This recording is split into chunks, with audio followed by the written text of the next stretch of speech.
Ini kisah para pejabat yang merendahkan dirinya, yang menghamba harta benda dan menjadikan negara dan rakyat sebagai sapi perah belaka.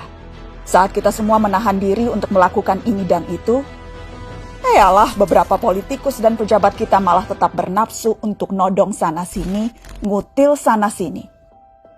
Saat kita semua mencoba bertahan di tengah badai, jungkir balik melanjutkan hidup saat semuanya begitu sulit, para politikus dan pejabat juga tetap berakrobat dengan anggaran. Entah berapa ratus ribu orang yang sudah di PHK, yang usahanya bangkrut, yang penghasilannya merosot. Tapi itu tak mengurangi nafsu para pejabat rakus yang tidak punya harga diri. Menteri Kelautan dan Perikanan bersama beberapa staf khusus dan pejabat kementerian meminta cashback dari setiap benih lobster yang diekspor. Mereka memakai uangnya untuk berbelanja barang-barang mewah persis ketika kebanyakan dari kita sedang mati-matian bertahan memenuhi kebutuhan-kebutuhan pokok. Saat banyak orang kelimpungan mencari ruangan perawatan karena kamar-kamar rumah sakit sudah sesak dengan pasien COVID, Wali Kota Cimahi malah memperjualbelikan izin pembangunan rumah sakit.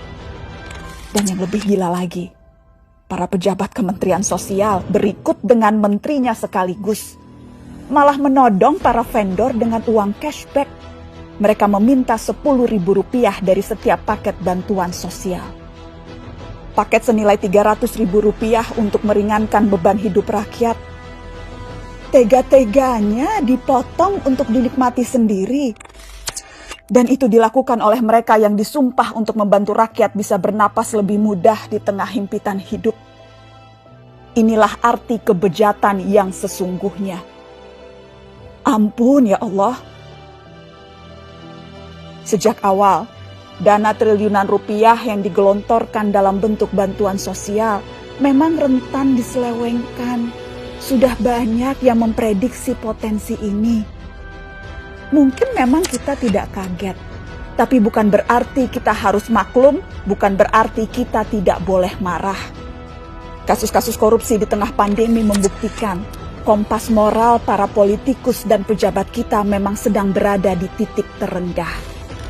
Bahkan pandemi yang membunuh banyak orang, menyengsarakan banyak orang, tak membuat para pelaku menahan diri dari hasrat memperkaya diri sendiri. Pandemi justru menjadi peluang untuk menggarong lebih banyak. Kegentingan dan kedaruratan justru jadi ruang baru untuk bertindak lebih brutal, lebih banal, lebih ugal-ugalan, dan lebih tidak tahu malu.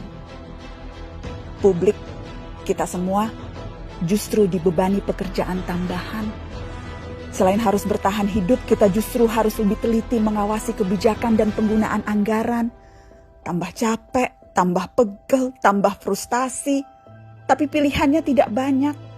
Semakin kita apatis, semakin senang mereka menggasak uang negara. Pandemi terbukti melahirkan kebiasaan-kebiasaan baru. Kecuali perilaku para politikus dan pejabat kita. Inilah kenyataannya, sudah sebegitu bangkrutnya moral mereka. Memang kita tidak kaget, tapi sangat wajar dan sangat pantas untuk kita marah.